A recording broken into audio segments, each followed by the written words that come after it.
Joe Biden must reverse course and admit that his Iran policy is a failure. Newsmax insider Brian Lieb says the time is now for the president to recall his State Department representatives in Vienna and to issue a public statement that diplomatic efforts with the Islamic Republic of Iran have failed. Now, for the last 6 weeks, a former Obama appointee and special envoy to Iran, Rob Maelis, has been in Vienna with his team negotiating with the IRI's representatives and the European Union's EU nations. During this time, the IRI has launched attacks in the region through their terrorist proxies on the U.S., our allies, and U.S. bases. Joining us now, the Executive Director of Iranian Americans for Liberty and Newsmax insider Brian Lieb. Also joining me now, Lieutenant Colonel Tony Shaffer. He's the President of the London Center for Policy Research. He's also a National Security Advisor for President Trump's 2020 campaign. Brian, I want to start with you first. Look, I don't think you have to be a foreign policy expert to see the tea leaves here. You have the Ayatollah supporting Hamas, which has been firing rockets into Jerusalem, saying that Israel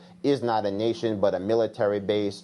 You have Iran using proxies to attack U.S. interests, all while at the same time we lift sanctions on their illicit oil deals, allowing billions of dollars to come back into play for them in South Korea and Japan, letting them pay off their debts with impunity.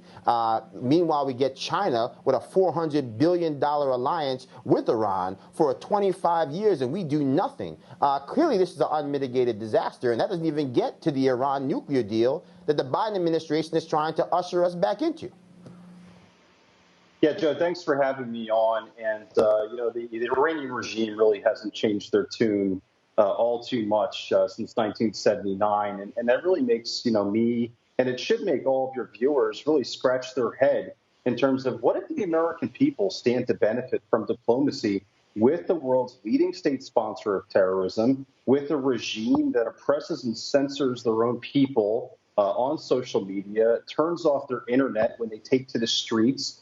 And oh, by the way, unfortunately, in the last 48 hours, Iranians have been murdered again in the streets of Iran for rising up against this regime. For what? Water shortages. When you and I go to get a glass of water from the sink, do we ever think about, is water going to come out? Of course we don't. But that's an issue that Iranians are facing every single day, from water shortages to electricity blackouts.